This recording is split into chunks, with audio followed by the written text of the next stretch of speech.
how did the Branimir inscription hint at a Croatian state? Imagine walking through a small village in Southeast Europe over 1,000 years ago. You come across a stone beam in a church, and carved into it is a message that might seem simple but is actually quite powerful. That message is the Branimir inscription.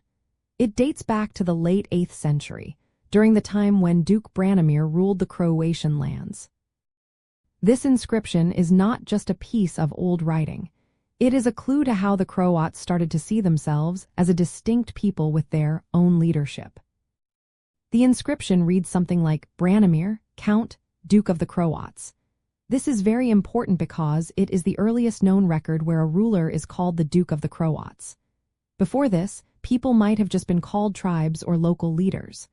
But here, the name Croats is used officially and publicly. This shows that the Croats had a shared identity and a leader who represented them as a group, not just as scattered tribes. In the context of Southeast Europe, this is a big step. The region was full of different powers like the Byzantines, Franks, and various Slavic tribes all vying for control. The fact that the Croats had a title like Duke of the Croats means they were organizing themselves into a political unit. It was a sign they wanted to be recognized as a separate entity, not just part of a larger empire or a loose collection of tribes. The inscription was carved into a church, which was a central place for community and religion. This shows that the idea of a Croatian state was not just political but also connected to their faith and community life. The church played a role in spreading the idea of Croatian identity, linking it to Christian traditions that were shared with Western Europe. Using Latin, the language of the church and official documents in Western Europe, the Croatian leadership was aligning itself with Western Christian customs. This was a way of showing they wanted to be part of the Christian world, not the Byzantine Orthodox realm.